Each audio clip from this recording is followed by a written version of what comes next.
Do you always say yes even when you want to say no? Do you shrink your needs, avoid conflict, or keep the peace at your own expense?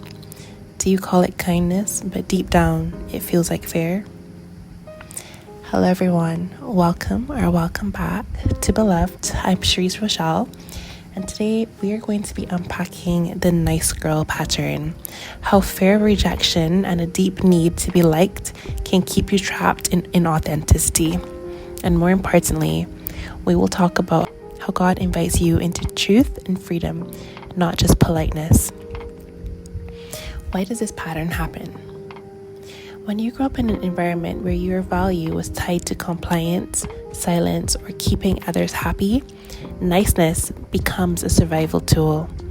You may have internalized messages like, don't make things difficult, don't upset anyone, be easy to love, be agreeable, helpful, low maintenance.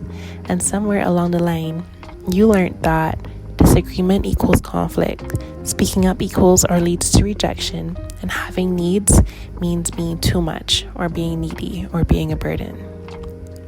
So you become the quote-unquote nice one, the accommodating, quiet, people-pleasing version of yourself, even if it wasn't the whole truth.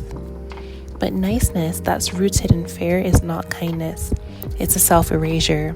It's fear in disguise. Here are some signs that you're trapped in the nice cage.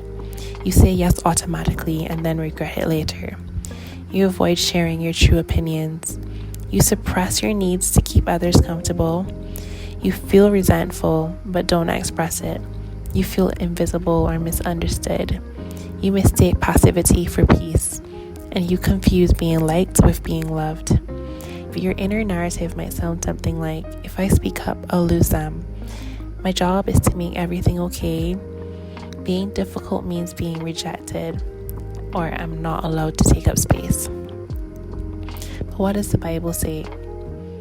Jesus was a perfect example. He wasn't just nice, he was honest, loving, and clear.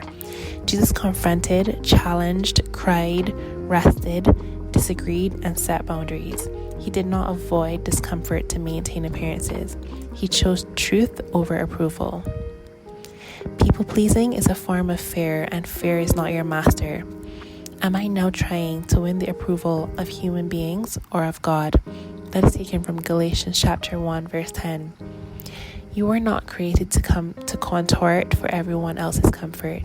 You were created for truth. You are allowed to have a voice, and it matters. Speak the truth in love. That's taken from Ephesians.Chapter 4, verse 15. Love is not silence. Love is not shrinking. Love is truth with grace. So let's talk about how to break free from being the nice girl. Pause before you say yes. When someone asks for something, pause. Ask yourself, do I want to say yes, or do I feel obligated to? Practice saying small no's. Start with safe people. Try things like, I can't take that on right now, or I need some time to think about it. Trace the fear. Ask, what am I afraid will happen if I say no or speak up? Bring that fear into the light. God wants to meet you there.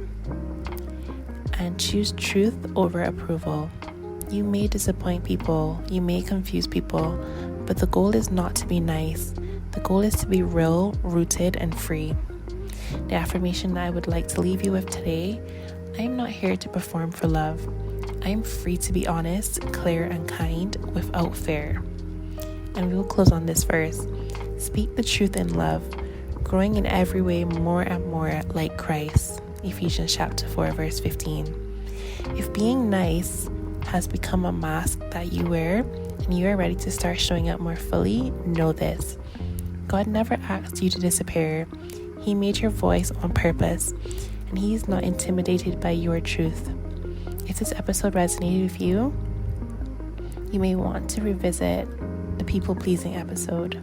Or if you'd just like to book a free discovery call, you can do that by emailing me at beloved.Cherise@gmail.com. Until next time, stay rooted in truth, wrapped in grace, and never forget, you are beloved.